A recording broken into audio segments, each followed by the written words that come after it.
President Trump's trying to bully Brazil into canceling the trial of ex-President Jair Bolsonaro, who is charged with attempting a coup. Why? Because the case is a reminder of Trump's own alleged sedition.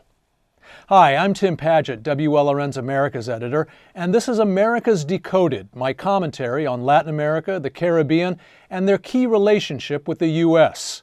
Let me know what you think.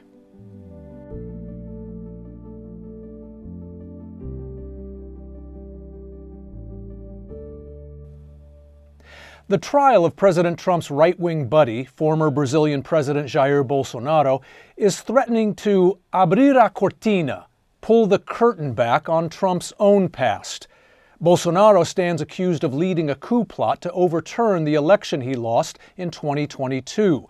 So Trump's working extra hard and extra shamelessly to shut down his prosecution. Should Bolsonaro be convicted, it'll only remind the world of the seditious behavior he was imitating. That's Trump's own alleged and indicted attempts to overthrow democracy. Trump's bid to overturn the 2020 election he lost to Joe Biden, of course, culminated in the violent mob insurrection by his supporters at the U.S. Capitol on January 6, 2021.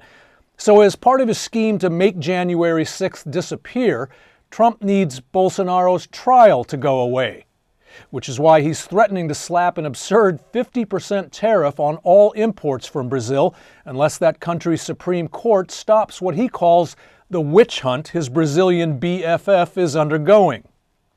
So far, both Brazil's High Court and its current president, Luiz Inácio Lula da Silva, are essentially telling Trump, "Cai fora, get lost."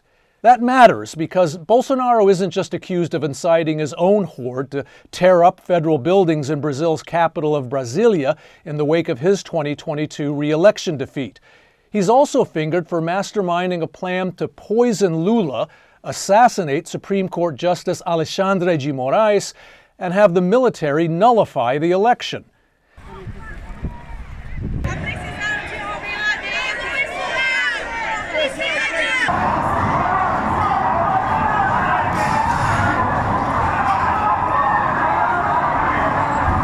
Now, as a staunch U.S. First Amendment adherent, I too have been critical of G. Moraes and the Brazilian judiciary for their tendency to restrict free speech.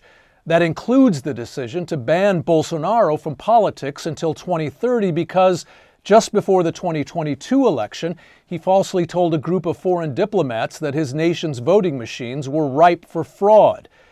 But slipping arsenic into a president-elect's caipirinha, or whatever the Lula poisoning plot involved, ain't free expression.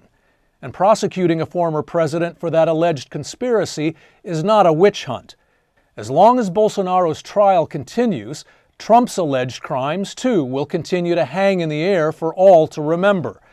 And if Bolsonaro is convicted, Trump won't be able to pardon him the way he outrageously absolved the almost 1,600 insurrectionists charged or convicted for January 6th. And his 50% tariff threat? That'll likely hit Florida hard, since we import billions of dollars of Brazilian commodities like coffee and orange juice each year. The Sunshine State would pay a dark price for Trump's effort to keep the curtain on Brazil's past, and his own, shut.